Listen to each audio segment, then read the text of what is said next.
বসো তুমি বসো। কি বলছি বুঝতে পেরেছেন? মাইকের আওয়াজ তো যাচ্ছে, তাদের উদ্দেশ্য বলছি। একবার দেখুন, এই দিদি দাদার ছেলে মেয়েরা বিদেশের ইউনিভার্সিটিতে পড়াশোনা করছে, আর যারা লড়াই করছে তাদের ছেলে মেয়েরা বারাসাত কোর্ট আর ঘর করছে। এতদিন তো লড়াই হয়েছে কার জন্য? দাদা দিদির জন্য। এবার লড়াইটা কার জন্য হবে?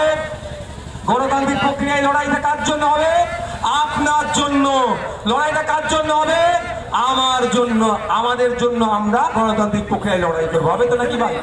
আর একটা কথা, আমাদের জামির দেশে পৌঁছেছে রাকেশ। হ্যাঁ, আমাদের একটা যুব লিডার তৈরি করছে, এদিকে আসো। এই আমাদের রাকেশ মেয়েরা আগামী দিনে যোদ্ধা হবে। এই দলিতের ছেলেরা, আদিবাসী ছেলেরা, মুসলিমদের ছেলেরা হকের কথা পার্লামেন্টে গিয়ে বলবে। এই জন্য তো ভয় পাচ্ছে শিক্ষিত ছেলেরা রাজনীতিতে এলে ওদের লুটে খাওয়া বন্ধ করে দেবে। প্রশ্ন তুলবে আইনসভার মধ্যে গিয়ে যে তুমি দলিতদের জন্য, আদিবাসীদের জন্য এত হাজার কোটি টাকা বরাদ্দ করেছো, আর সেই টাকাটা না খরচ হয়ে কোথায় গেল জবাব দাও। তুমি মুসলমানদের, মাইনরিটিদের জন্য 5,000 কোটি টাকা বরাদ্দ করেছো, আর মাইনরিটিদের ডেভেলপমেন্ট হচ্ছে না, টাকাটা কোন ভূতে খাচ্ছে তার জবাব দাও। সেই জন্য ভয় পাচ্ছে।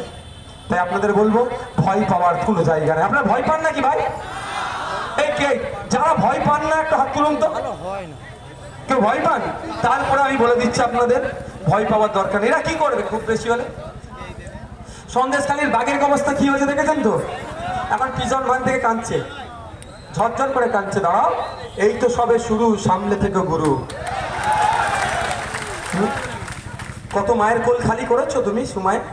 তোমার নেতৃত্বে এই শুভ হাজরারা কত মায়ের সাথে অপকর্ম করেছো।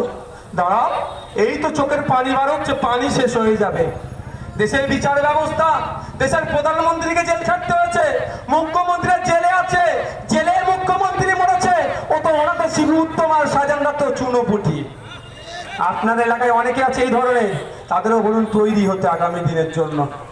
অঞ্চল সভাপতি, সম্পাদক নামে নাকি অনেকে আছে যারা লুট করছে। প্রস্তুত থাকুন, আপনাদেরও সময় আসছে, আপনাদেরও সময় আর বেশি নেই। হ্যাঁ, আমরা সৌজন্যতা রাজনীতি করি, মারামারি হানাহানিতে কেউ জড়িয়ে পড়বেন না। ঠিক আছে, সকলে ভালো থাকবেন, সুস্থ থাকবেন। আজকের প্রোগ্রাম এখানে সমাপ্ত হলো। একটা শুধু কথা, দিনের শেষে প্রতিবেশী মাথায় রেখে রাজনীতি করবেন। মমতা ব্যানার্জি, অভিষেক ব্যানার্জি, শুভেন্দু অধিকারী, কুণাল ঘোষ, দিলীপ ঘোষের জন্য নিজেরা ক্ষতিগ্রস্ত হয়ে যাবেন না। সকলে ভালো থাকবেন, সুস্থ থাকবেন। আস্তে আস্তে বিদায় নিন ভাই, রাস্তা জ্যাম করবেন না। প্রশাসনের বন্ধুরা আছে, তাদেরকে সহযোগিতা করবেন। তারা আমাদের জন্য ট্রাফিক সিস্টেমটাকে সচল রাখার জন্য যে নির্দেশনা দেবে সেই রকমভাবে চলবে।